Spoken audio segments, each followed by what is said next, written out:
말씀은 요한계시록 11장 1절로부터 2절의 말씀 봉독합니다. 또 내게 지팡이 같은 갈대를 주며 말하기를 일어나서 하나님의 성전과 제단과 그 안에서 경배하는 자들을 측량하되 성전 바깥 마당은 측량하지 말고 그냥 두라. 이것은 이방인에게 주었은즉 그들이 거룩한 성을 42달 동안 짓밟으리라. 아멘. 오늘은 여러분이 설 연휴 명절 보내시고 피곤하실 것 같아서 될 수 있으면 짧게 말씀을 증거하려고 합니다. 그래서 집중해서 좀 들으시고요. 오늘 본문의 내용이 왜 중요한가 하면 바로 이 신앙공동체, 기독신앙공동체 교회가 어떤 정체성을 가질 것인가에 대한 선견자 요한을 통한 계시이고, 이 계시는 저와 오늘 여기 있는 모든 교회들에게도 주시는 귀한 말씀으로 우리가 받아야 될 그런 말씀이기 때문에 1, 2절에 대한 숨겨진 복음의 비밀을 우리가 좀 정확히 기억하고 알아두어야 할 것 같아서 오늘 말씀을 살피면서 우리가 다시 한번 복습도 하고 우리의 신앙, 교회 공동체의 정체성과 또 성도로서의 정체성, 나가서 세상과 교회가 어떤 관계에 있고 하나님과 또 우리와의 관계가 어떤 관계 속에 있는가를 살펴보도록 하겠습니다. 지난주에는 이제 1절의 말씀에서 하나님의 성전과 제단과 그 안에서 경배하는 자들을 측량하라 이렇게 말씀을 하셨어요.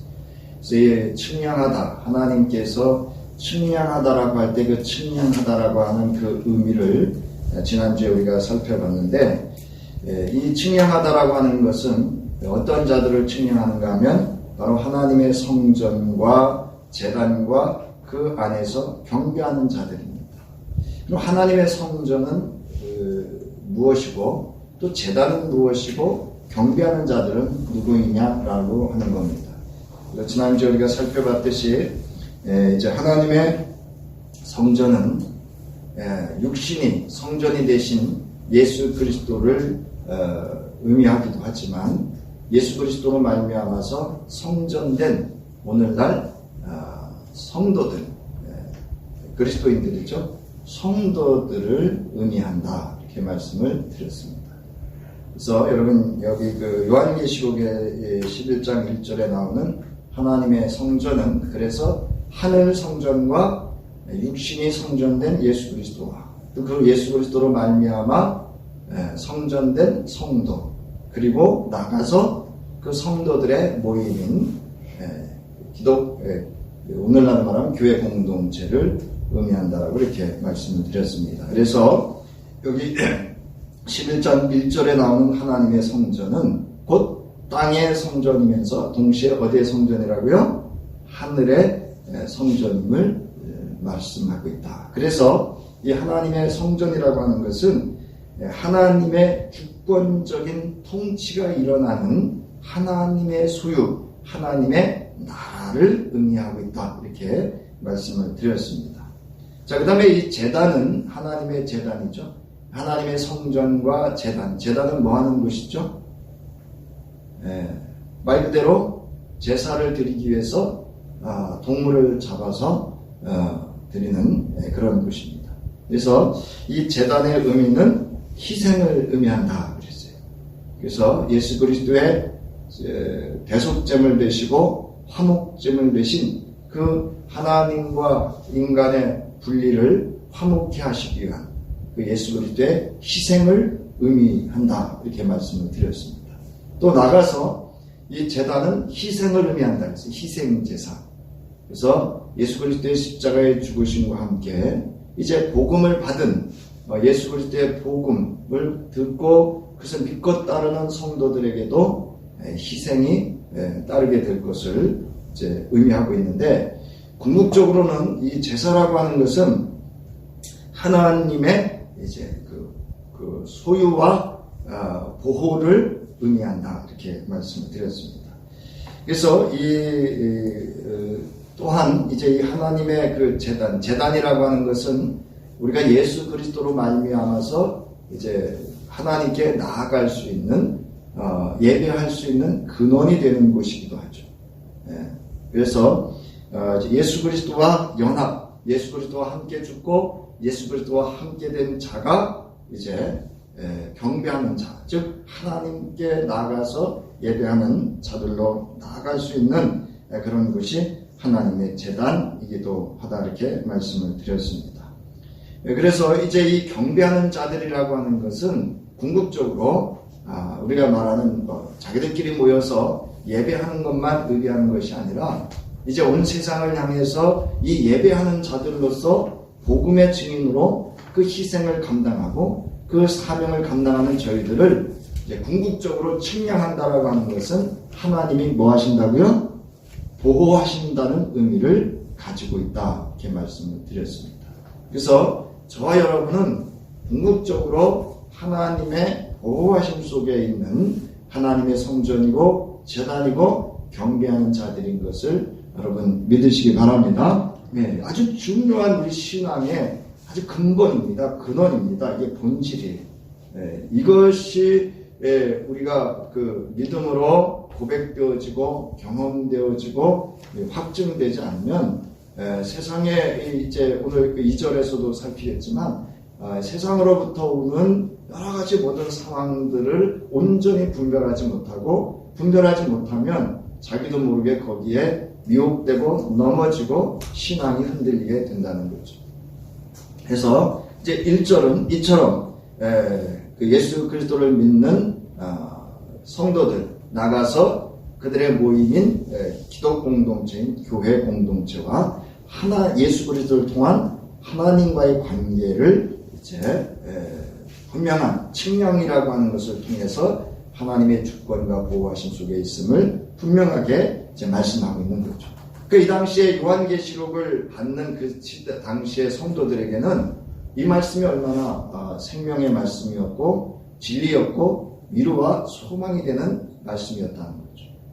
제가 듣기로는 이 초기 교회에는 성도들이 우리는 지금 이렇게 말씀을 듣을 때 설교를 하잖아요. 근데 이 당시에는 뭐 복음서를 읽거나 아니면 누가 일어나서 예수 그리스도에 관한 말씀에 대한 사건을 증거하면 그걸로 정말 예수를 찬미하고 정말 기도에 힘쓰고 하나님의 말씀의 복음, 말씀이 왕성했다는 얘기인 거죠.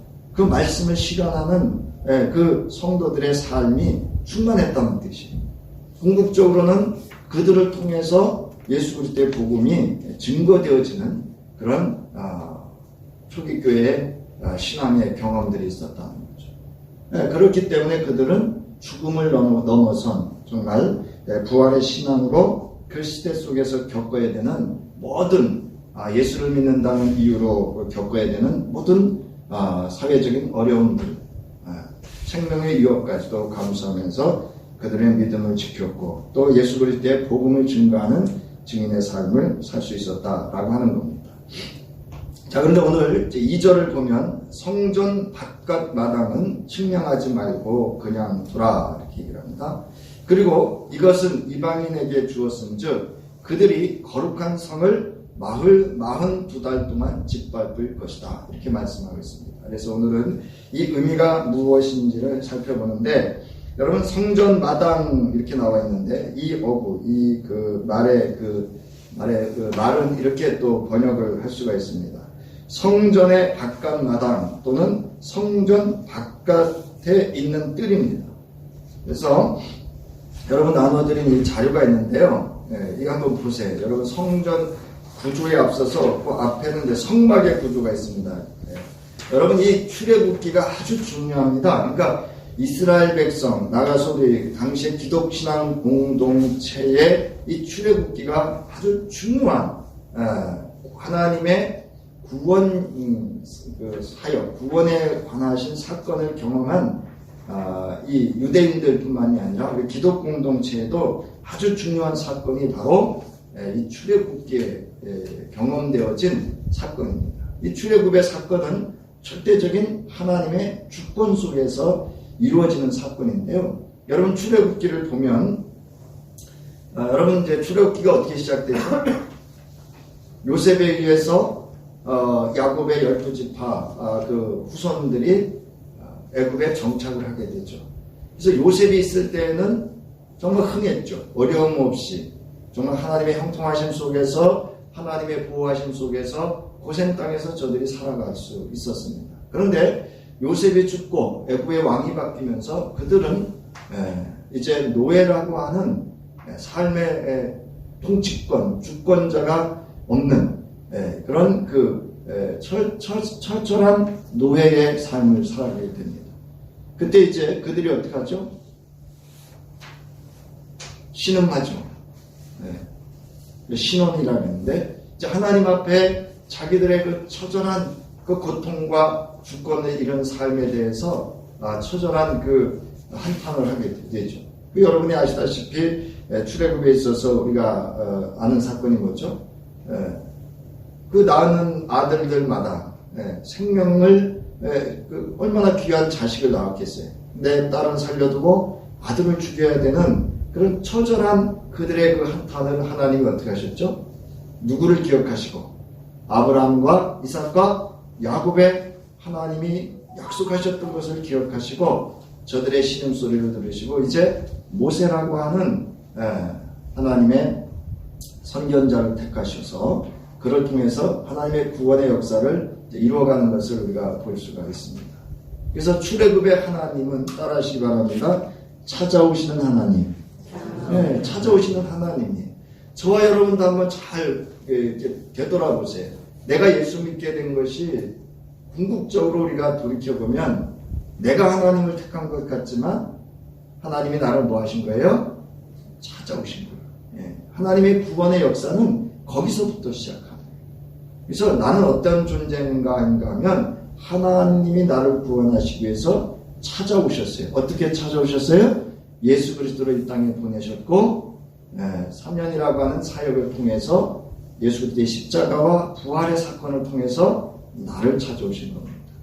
믿으십니까? 네. 그래서 우리가 이 예수 그리스도가 나의 구주임을 고백하는 것은 찾아오신 하나님에 대한 우리의 신앙의 응답입니다. 그래서 우리가 예수 그리스도를 믿는다라고 하는 이 사건은요, 정말 우리가 감당할 수 없는 정말 하늘의 큰 은혜 중에 은혜입니다.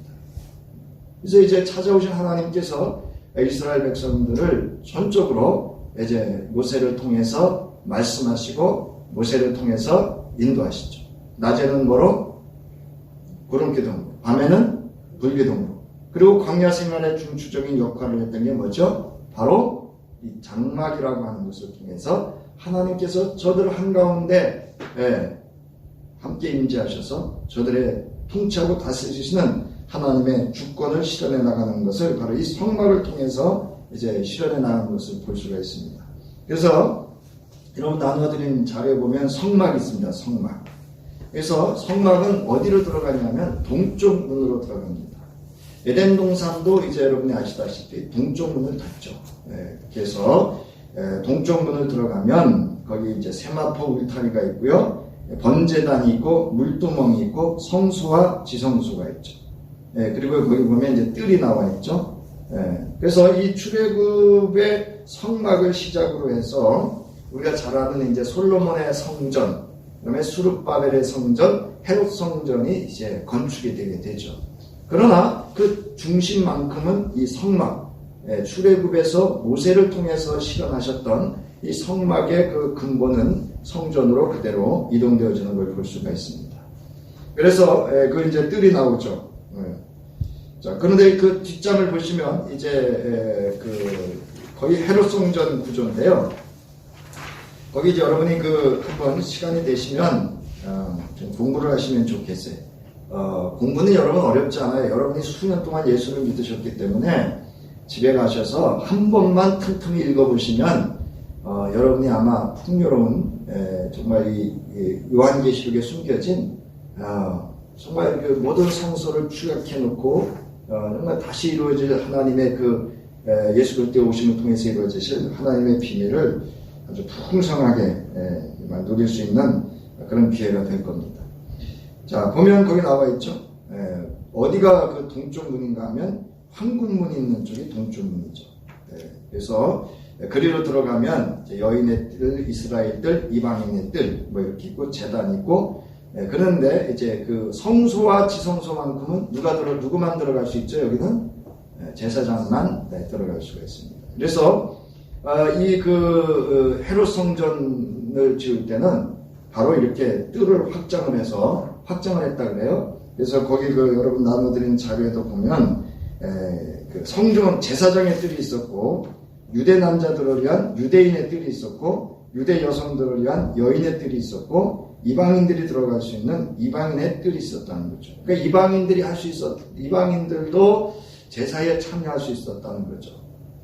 그래서 그 제단에 참여할 수 있었지만 이제 성소와 지성소에는 들어갈 수 없는 그런 상황이 있다는 거죠. 그러니까 여러분 뜰이 어디냐면 바로 그 이방인 그 제단이 있는, 여기서 보면 여인과 이스라엘과 이방인들의 뜰을 이제 여기 오늘 본문에서 말하는 성전 바깥 마당으로 이렇게 보면 됩니다. 자, 여러분 이제 이건 내려놓으시고요. 이건 보시고요. 이게 성막이 이런 구조로 이루어졌다라고 하는 거. 그래서 뭐 어디에서는 이 성막을 지어보자 그랬는데 그거는 제가 볼 때는 우리가 굳이 성막을 지어보기까지는 안 해도 될 것 같아요. 왜냐하면 성막이 바로 예수 그리스도께서 성막이시고 성전이 되시기 때문에 우리가 굳이 구약의 성막까지 만들어가면서, 물론 그 급힌 의미를 살피는 건 좋지만 뭐 그렇게까지 하지 않아도 될 것 같습니다. 자, 다시 이제 2절로 옵니다. 성전 밖 마당을 던지라, 그리고 그것을 측량하지 마라, 이렇게 번역할 수가 있습니다. 이게 정확한 번역인데요. 네, 이것은 다니엘서 11장 8절을 이제 배경으로 하는데, 다니엘서 8장 11절에 보면 거기 나와 있습니다. 그래서 성소는 이 11장 2절에서는 성전 밖 마당으로, 그 다음에 이제 헐다라고 하는 다니엘서의 그 표현을 여기선 밖으로 던져야 한다라는 그런 그 의미로 이제 선견자 요한이 이제 이 말씀을 표현하고 이제 해석하는 겁니다. 자신이 본 환상을 지금 다니엘서 8장 11절의 말씀을 배경으로 해서 지금 해석을 하고 있는 그런 것을 볼 수가 있습니다. 그래서 이 다니엘서 8장 11절의 내용은 어떤 내용인가 하면 여기 나와 있죠. 이방 나라들이 성전 마당에서 드려지던 번제를 제했습니다. 그리고 그곳에서 우상 숭배의 죄를 저질렀고 가증스러운 물건을 번제단에 세웁니다. 이것이 바로 이 다니엘서 8장 11절과 또 다니엘서 11장 31절에서 나오는, 그래서 이 성전 밖 마당에 있는 부정한 것들을 이제 밖으로 던지라고 하는 그런 다니엘서의 말씀을 이제 인용을 해서 그 선견자 요한이 본 환상을 표현하고 해석하고 있다라고 하는 겁니다. 자, 선견자 요한은 1절에서 성전의 한 부분인 성전 및 제단, 그리고 경배하는 자들은 하나님의 보호를 받는 부분으로 측량하도록 명령을 받았습니다. 그런데 성전 밖 마당은 측량하지 말고 그냥 두라, 이렇게 오늘 본문 2절에서 명령을 받습니다. 그러면 성전 밖 마당은 어떤 의미로 사용되었느냐 하는 겁니다. 자, 성소와 성전 밖 마당은 전체적으로 보면 하나님의 성전에 속하는 곳입니다. 그런데 1절에서는 이것을 측량해서 교회 공동체에 대한 하나님의 보호하심, 하나님의 소유를, 하나님의 통치권, 주권 속에 있음을 말씀하셨는데, 이 측량하지 않은 성적 방마당은 성전과는 대조적으로 하나님의 보호에서 벗어난 측면을 의미하고 있다는 거죠. 자, 교회 공동체가 세상에 쉽게 노출되고 취약한 상태에 있을 것을 의미하는 겁니다. 무슨 얘기냐면 1절은 하나님의 주권과 소유와 보호하심 속에 있지만 성도가 또한 세상을 향해서는 박해와 고난과 핍박에 노출될 수밖에 없다. 지금 그 이야기를 이렇게 말씀을 해석을 하고 있는 겁니다. 자, 고린도전서 3장 16절에 보면 왜 신앙 공동체가 하나님의 성전인 것과 하나님의 성령이 너희 안에 계시는 것을 알지 못하느냐. 그래서 이제 기독인들에 대한 이 교회 공동체에 대해서 이제 말을 하고 있죠. 자, 그런데 이 성전 마당을 측량하지 말아야 될 이유를 이제 이야기합니다. 그 이유가 어디에 나와 있느냐면 바로 거기에 나와 있죠. 그냥 두라. 이것은 왜냐하면 거룩한 이방인에게 주었은즉 그들이 거룩한 성을 42달 동안 짓밟을 것이다. 성전방 마당은 측량하지 말고 그냥 두는데 왜냐하면 이방인들에게 주었고 결국 거룩한 성을 42달 동안 짓밟을 것이라는 거죠. 그래서 우리가 여기서 이제 주목할 것은 그러면 거룩한 성은 무엇이고 받는다는 의미는 무엇이고 42달은 또 어떤 의미고 이방인들은 어떤 것을 이방인이라고 하느냐는 겁니다. 자, 이방인은 거기 나와 있듯이 이스라엘을 포함하지 않은 민족들을 유대인들은 이방인이다 이렇게 말을 했어요. 근데 참 이스라엘, 그러니까 예수 그리스도를 통해서 이제 하나님의 백성이 된 기독 공동체 성도들은 성도들에게 있어서 이방인은 누구냐 하는 거죠. 그것은 이제 유대인들이 정의한 그 이방인들도 속하지만 거기에 나와 있듯이 완고한 유대인들, 즉 예수 그리스도를 믿지 않고 하나님의 말씀을 율법화시켜서 자기의 의를 드러내고자 하는 완고한 유대인들도 어디에 해당되는 거예요? 이방인들에게 해당한다라고 하는 겁니다. 따라서 이제 이 기독인들을 향한 핍박할 대상들이 누구냐면 즉 이방인들과 즉 로마를 비롯한 또 완고한 유대인들을 의미하고 있다라고 하는 거죠. 여러분이 잘 아시다시피 사도행전을 보면 이 예수 믿는 사람들이 가장 누구에게 핍박을 가장 크게 받죠? 완고한 유대인들로부터 가장 큰 핍박을 받고 그 다음에 이제 뭐 영화나 이런 걸 보시면 아시지만 로마의 정권으로부터 이제 가장 큰 핍박을 받는 것을 이제 알 수가 있습니다. 그래서 이방인이라고 하는 것은 이러한 그 기독인들을 핍박할 대상을 의미하고 있다라고 하는 겁니다.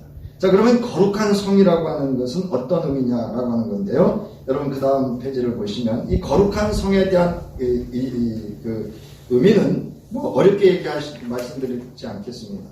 이것은 이제 어떤 문맥의 의미는요, 그 저자가 그 책 안에서 어떤 의미를 썼느냐를 살펴보면 됩니다.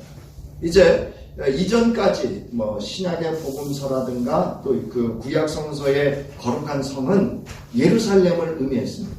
그런데 요한계시록에서 선견자 요한이 사용하고 있는 거룩한 성이라고 하는 것은 제가 거기 찾아드렸듯이 요한계시록 21장 2절과 3장 12절에 보면 나와 있습니다.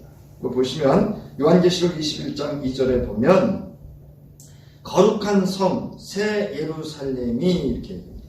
즉 하나님께로부터 하늘에서 내려오니 그 준비한 것이 신부가 남편을 위하여 단장한 것 같더라. 요한계시록 3장 12절을 보면은요, 이기는 자가 누구죠? 성도죠. 오늘날로 말하면 성도들이죠.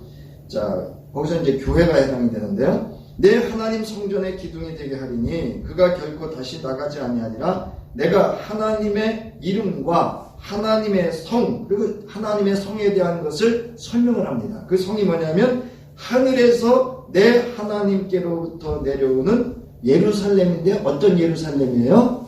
새 예루살렘입니다.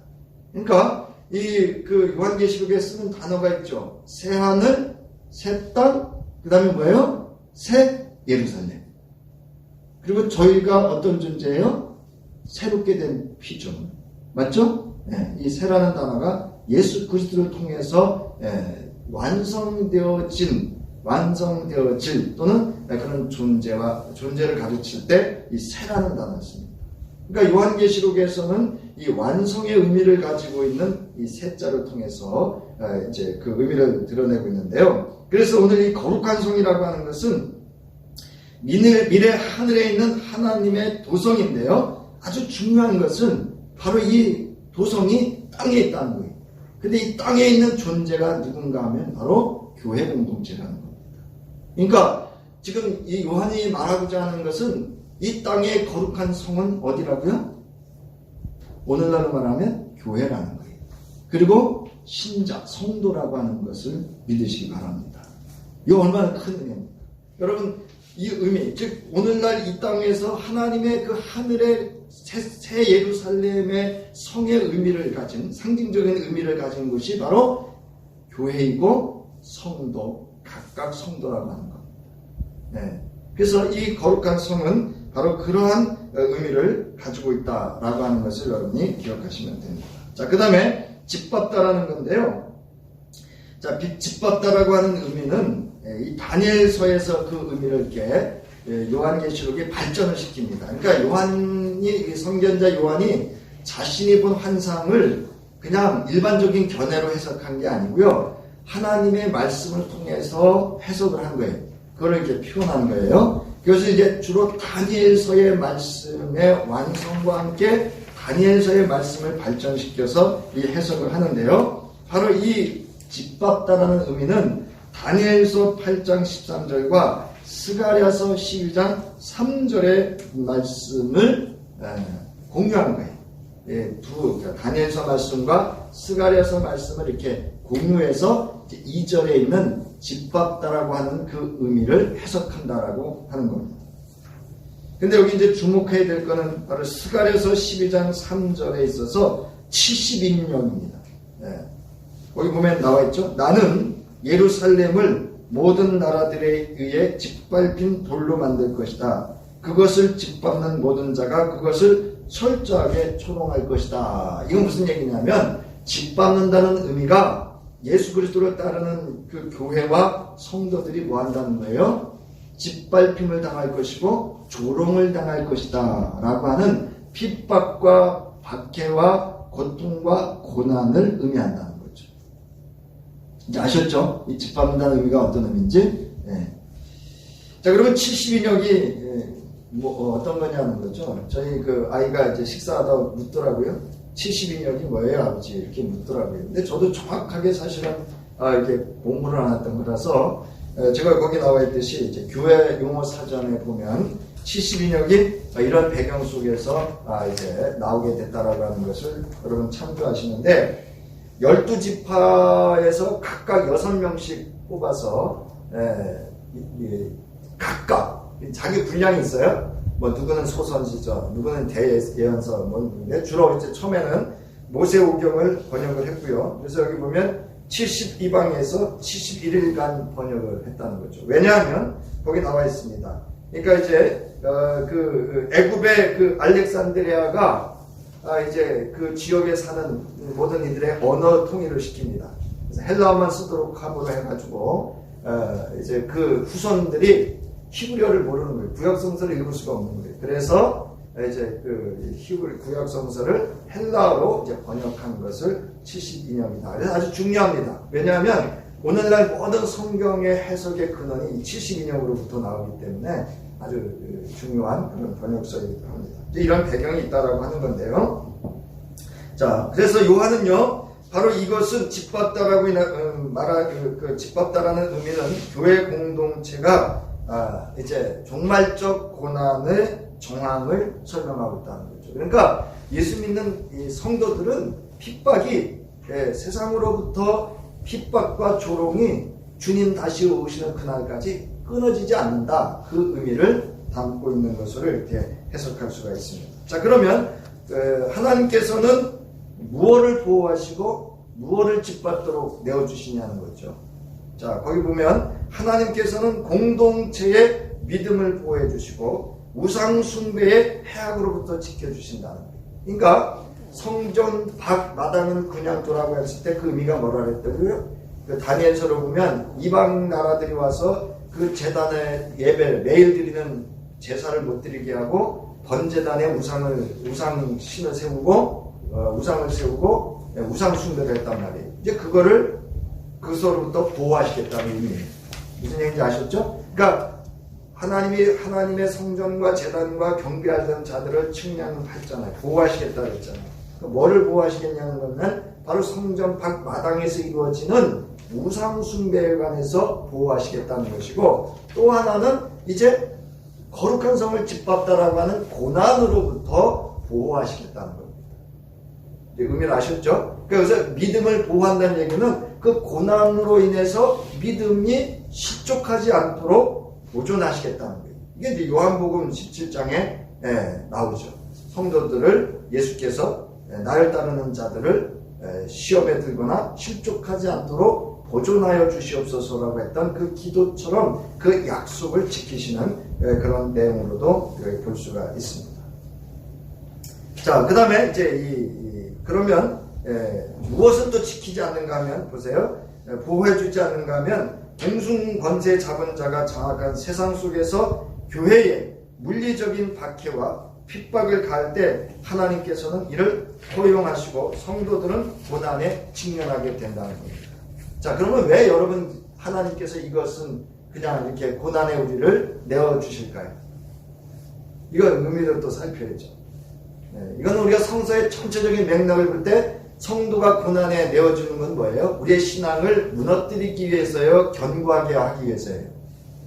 우리의 신앙을 견고하게 하기 위해서 박해와 핍박과 고난 속에서. 또 우리가 알다시피 뭐예요? 알곡과 쭉정이를 뭐하게 하기 위해서? 구별하기. 그런 의미들이 있습니다. 그러니까 여러분 이거는 성서적인 전체 맥락을 보시면 됩니다. 자, 그 다음에 이제 42달이라고 하는 이 의미가 또 무엇인가 라고 하는 건데요.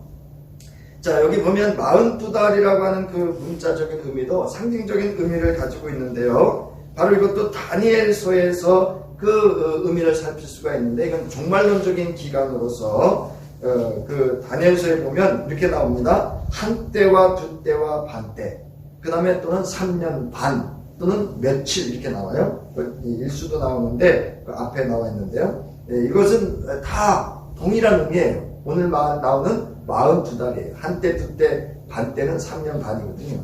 그런 의미를 이제 가지고 있어서 바로 이 그 다니엘서의 종말론적인 의미를 가져왔다는 거죠. 자, 그래서 요한이 다니엘서의 동일한 문구를 이렇게 이용한 것은 이 다니엘서에서 이 의미가 어떤 의미를 가지고 있었느냐라고 하는 것인데요. 바로 이것은 종말론적인 의미가 있었고, 또 하나는 엘리야가 수행한 심판의 시대, 열왕기상 18장인가요? 엘리야가 그 선지자, 바알 선지자들과 그 대결을 하잖아요. 뭘로 심판을 하죠? 불로 심판을 하죠. 이건 이제 다음 주에 살필 텐데요. 그 5절을 보세요. 요한계시록 11장 5절에 보면 이렇게 나옵니다. 만일 누구든지 그들을 해하고자 하면 그들의 입에서 뭐가 나와서요? 불이 나와서. 엘리야의 심판 사건을 도입한 그런 표현이라고 합니다. 그 다음에 또 하나는 42번에 걸쳐 진을 친 이스라엘 광야 생활을 상기시키려는 의도에서 도입되었다는 거죠. 우리는 이렇게 40년으로 알고 있는데 이스라엘 백성이 광야 생활을 한 것이 42년이라 이렇게 보고 있기도 합니다. 그래서 42번의 진을 쳤던 것을 기억해서 이제 출애굽 속에서 이루어졌던 하나님의 그 구원, 또 광야라고 하는 그 환난과 어려운 상황 속에서도 하나님의 인도하심, 구원하심을 경험했던 이제 그 사건을 도입해서 발전시킨 표현이 이제 42달이라고 하는 건데요. 자, 여러분 그 다음 페이지 보세요. 여러분 그 인생을 보면 13페이지인데요. 이제 42달이라고 하는 것은 교회 공동체에게 있을 환난의 전반부로서 교회 시대에 발생할 박해를 의미한다라고 하는 겁니다. 그러니까 여러분 이제 이 42달 그러니까 여러분 종말의 기준이 뭐예요? 종말의 기간이 어디예요? 이거 우리가 분명히 알아야 돼요. 종말의 시작은 언제예요? 종말의 시작이 언제예요? 말씀드렸는데 예수 그리스도가 이 땅에 초림하실 때 그때가 종말의 시작이고요. 종말의 끝은 그럼 어디예요? 예수님이 다시 오시는 그날입니다. 이 종말의 개념을 분명히 여러분들이 아셔야 돼요. 뭐라고요?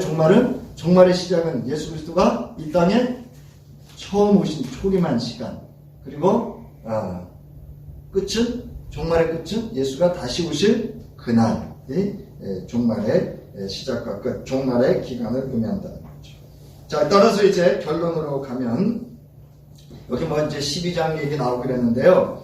여기 12장 내용도 중요한데, 여기 12장에 나오는 광야라고 하는 단어가 있는데, 이 광야는 사실은 이제 교회를 상징하고 있기 때문에 이제 이거는 12장에 가서 여러분 살펴보기로 하고요. 그래서 이 12장에 나오는 그 선견자 요한이 사용하고 있는 이 광야라고 하는 개념은 바로 성도들이 겪는, 교회 공동체가 겪는 아주 극한 환난과 박해를 의미하고 있다라고 하는 겁니다.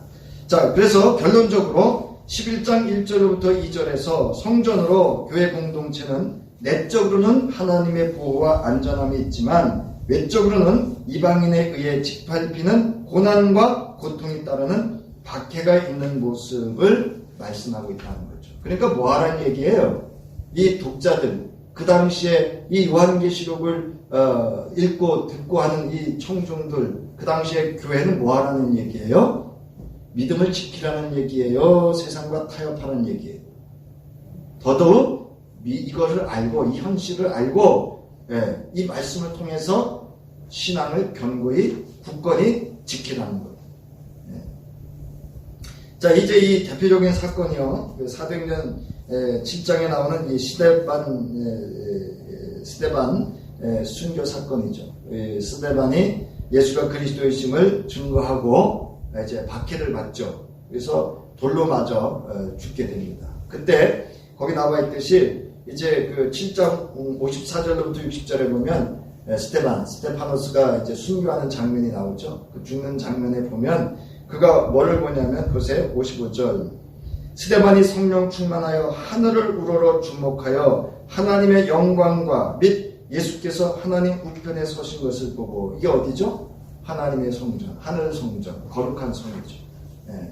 그리고 이제 마지막 절 보면 60절에 무릎을 꿇고 크게 불러 이르되 주여 이 죄를 그들에게 돌리지 마옵소서, 이 말을 하고 자니라. 이게 복음이죠. 용서하는 게 복음이에요. 이게 참 저나 여러분에 쉽지 않죠. 스데반이 예수가 그리스도임을 증거하고 그를 향해서 돌을 던지는 자들을 향해서 뭐라 그랬어요? 용서하자. 이게 사실 그리스도의 복음의 그리스도의 사랑이죠. 용서하시는 사랑이죠. 이게 하나님과 화목해 하는 사랑이죠. 그리고 잔다, 죽는다라는 건 잔다, 이렇게 말씀을 하고 있다는 거죠. 자, 이제 그래서 이제 말씀을 마칩니다. 요한복음 16장 33절에 보면 거기 또 중요한 한 견해가 있어요. 뭐냐면 3년 반에 대해서 예수님의 공생의 기간을 3년 반으로 봅니다.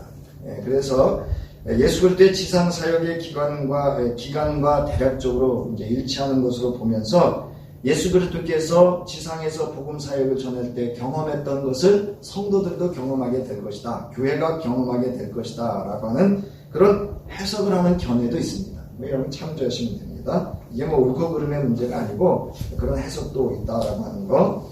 자, 오늘 이제 두 말씀을 통해서 오늘 말씀을 마치기로 합니다. 요한복음 16장 33절 함께 읽겠습니다. 시작. 이것을 너에게 이르는 것은 너희로 내 안에서 평안을 누리게 하려 함이라. 세상에서는 너희가 환난을 당하라. 내가 담대하라. 내가 세상을 노하였노라. 이겼노라. 그러니까 저와 여러분은 이긴 자예요, 패한 자예요? 이미 이긴 자입니다. 자, 디모데후서 1장 8절 함께 합니다. 그러므로 너는 내가 우리 주를 증언함과 또는 주를 위하여 갇힌 자 된 나를 부끄러워하지 말고 오직 하나님의 능력을 따라 복음과 함께 뭐를 받으라? 고난을 받으라. 근데 우리 이거 이거 싫어서 예수 안 전하잖아요. 내가 이 사람한테 예수 믿으세요 그랬다가 또 그냥 요즘 교회 같다고 목사 같다고 뭐 이럴까봐 이제 그게 두려워서 안 하는데 복음과 함께 고난을 받으라. 또 우리가 이제 이 시대를 이해하지 못하고 좀 막무가내로 또 이렇게 뭐 불신 뭐 지옥 뭐 이렇게 막 이렇게 하면 안 되죠. 이 세대의 변화에 따라서 이게 이제 또 교파를 나누는 그 영향도 주는데요. 이 세대의 우리 그리스도인들이 어떻게 이 세대 속에서 복음을 증거하고 복음을 실현해 갈 것인가에 따라서 또 교파가 나누기도 합니다. 근데 중요한 것은 그런 교파가 중요한 것이 아니라 바로 환난을 이기시고 세상에 이기신 예수 그리스도의 복음을 증거하는 일에 있어서 뭐는 두려워하지 말아야 된다? 고난은 두려워하지 말아야 된다. 왜? 환난은 당하나 예수께서 어떻게 하셨다고요? 이기셨기 때문에.